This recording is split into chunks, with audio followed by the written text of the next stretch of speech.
When did you realize you married the wrong person? We were in the bathroom getting showered and dressed for a friend's wedding. I was in the best shape of my life at the time, feeling good about myself, and I thought I looked good in that suit. She was finishing her makeup and I remarked at how beautiful she looked. I waited for her to say something nice in reply, but she didn't. And it just hit me. I couldn't remember a single time that she complimented me on my appearance. So I said that to her. I said, you know, I always tell you how beautiful you are, and how attracted to you I am, but I never recall you ever saying that I look good or that I look handsome. She stopped applying her mascara long enough to dismissively roll her eyes at me. So I made the mistake of asking her, do you even find me attractive? And she flatly said no. I asked, why did you marry me then? And she said I didn't think it was important at the time. I never felt so ugly and unloved. And it hurt even more when I had been feeling so good about myself for once in my life 30 seconds earlier. Edit, since so many people are asking, here is a pic of me wearing the suit with my kids, but from about 10 years after this incident. SonicEuthanasia.com. When I realized if we weren't dating I wouldn't have wanted to be his friend. This hurts. I realized that I was hiding good news from her because I knew she would make me feel bad about it. I hoped she was going to grow up and stop being selfish and childish. She never did. This was my ex. As soon as I graduated and started chasing my dreams, I would withhold telling her any small wins or successes because she was so insecure. She was never genuinely excited for my wins or goals. I knew I made the correct choice proposing to my wife because when I get raises or promotions she celebrates for me. She does something special for me, like cook my fave meal, or go get an ice cream cake, or take me out to eat and surprise me with some of my friends there. Oh, every day she makes me a fresh pitcher of tea and brews an iced coffee for me to grab when I wake up. And if I have a hard day, worked my ass off, when I finally come downstairs, she can see what I need in my expression. She'll beckon me over and I'll plop right into her lap. She scratches my back, massages my scalp, and I juicy lay there in ASMR bliss. She's seriously the best. I try hard to not take her for granted. That's super cute. Hope you are doing the same for her. She seems like she deserves it. This post made me think of a quote by Robin Williams. The first used to think the worst thing in life was to end up all alone. It's not. The worst thing in life is to end up with people that make you feel all alone. Not married but together for years. Got diagnosed with cancer and she kinda shut off. She then decided to leave several months later. At an appointment I was officially 1 year clear, which is a milestone. I realized I was alone through a lot of it. She never wanted anything to do with it. Was a revelation to myself that the relationship breakdown wasn't all because of me. Got my 3 years test this weekend, blood tests and scans etc. Current GF is driving me and then taking me out to lunch afterwards. Hell of an upgrade. When I came home from the after being diagnosed with a severe lung disorder, and she immediately left me with the kids so she could go out drinking with friends. Her exact words were, I need you to make them dinner, I'm running late to meet up with everyone. I feel you. Few years back, I had a 104-degree fever, passing in and out of consciousness, talking in my sleep, etc. I was in a bad way. My now ex-wife wakes me to ask if I'm okay and tells me that she's going shopping with her friend right now. We had a 5-year-old that she left in my care despite my state so she could go shopping. At 2 p.m. I finally managed to stay awake long enough to feed our child after the poor kid tried to wake me for the 20th time. He was also very excited about this Christmas kids party thing had promised him a week earlier I'd take him to.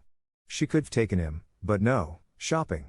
I managed to take a bunch of painkillers and anti-inflammatory drugs, load up on sugars just enough to take him out cause I felt so ducking bad for him that day. Anyway, I divorced her a couple years later. There was a lot wrong, but this one event is the one that sent me over the edge. Edit, damn, wasn't expecting this to spawn so much response. Hey, everyone saying I'm a good dad, thank you. Truly made me smile after a long day. For those who've had similar experiences, I'm sorry. But hey, better to be alone and healthy than in a toxic relationship. Much love. 6 months after our wedding when I found out about the emotional, he says only emotional but I'm pretty sure it was physical too, affair through text messages.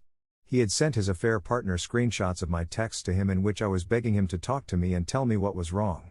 They both proceeded to make fun of my desperation to fix my marriage and his affair partner said something along the lines of poor Valiant, she doesn't know anything and keeps begging you for attention and affection. The moment I read those words I realized how big of a mistake I had made. How is that not a red flag for her? Like, do these people think they're going to have successful relationships with the people who are cheating on their spouse? They villainize you and have a certain perception of you that they fully get on board with, and anything you do or say is stupid, desperate, controlling, abusive, etc., whatever suits the narrative your partner came up with to justify cheating on you and wanting to leave you. It is ridiculous, but I've found that once that happens, the absolute best thing to do is to leave and move on. They'll implode like a badly built submarine sooner than if you keep trying.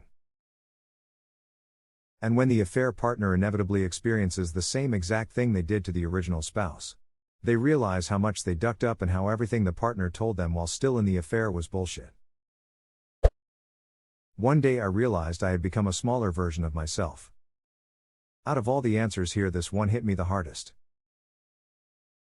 Yeah, damn.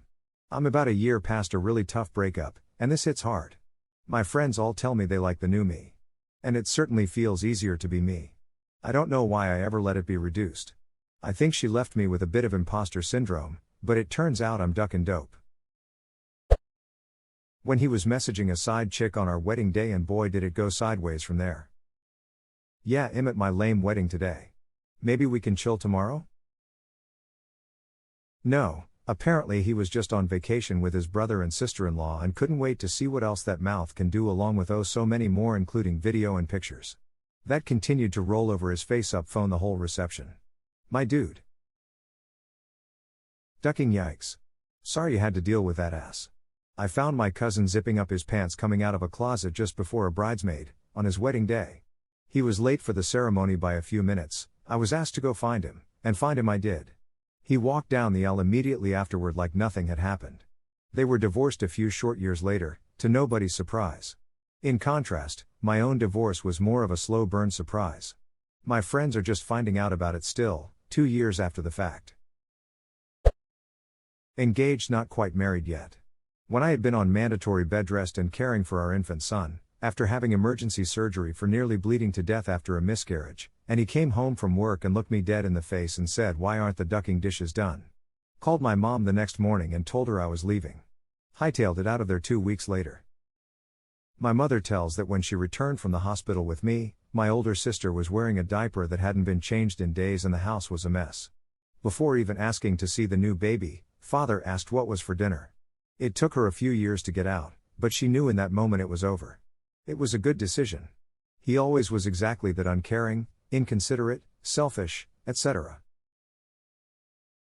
This angers me to read. This will be a different answer. My wife is definitely my soulmate and best friend. I'll never find anyone that I can share my true thoughts soul with. She's everything I want in a mental partner. We complete each other in that regard. Sexuality-wise, it's not the best match. Did I marry my best friend? Definitely. Was that a mistake? I don't know. Are you me? I hope not. It would explain a lot of blackouts though. When I lost twins and he dropped me off at the hospital to get an operation to have my babies removed. He dropped me off at the hospital bleeding and went for a party with his friends. Edit, fix typo Ada, to those that asked, I left this man years ago. I'm doing well now. Thank you for the award, kind words and chats. I honestly didn't expect this to get so many responses, but I did my best to respond to a lot of you. Unfortunately, this will never stop being a sore topic for me, so I cannot engage any further. Love and healing to those that have experienced this too. I hope you're in a better place now, and if you're not yet, take it from me, it takes time but you will be. I'm so sorry for your loss, that's awful. After the kid was born. Total shift. Turns out only I wanted to be a parent. I realized like 5 years into our 19-year marriage. But the nail that made me leave was when my ex said that our children hadn't earned his love, and that shook my whole foundation. Literally speechless for 2 days, and then I started thinking, wondering if I had earned his love yet, and I couldn't stop those kind of thoughts. You don't earn love, it is freely given, especially to children. Edited for confusion. I realized early on he wasn't right for me, but we had 3 kids, and our youngest is special needs, so I stayed. He didn't make this statement until 2 years ago when I asked why I never heard him say I love you to the kids while they were growing up, and that's when he told me about the earning. I asked for the separation and divorce shortly after that. Children have earned your love as soon as you put them on this planet. That is the least they deserve. Yes. Or please don't put them on this planet. They don't deserve to not be loved. Ada, there are too many ways to mess up children. Being unloved by your parents and thus having low self-worth is quite literally how a slew of personality disorders and mental illnesses begin.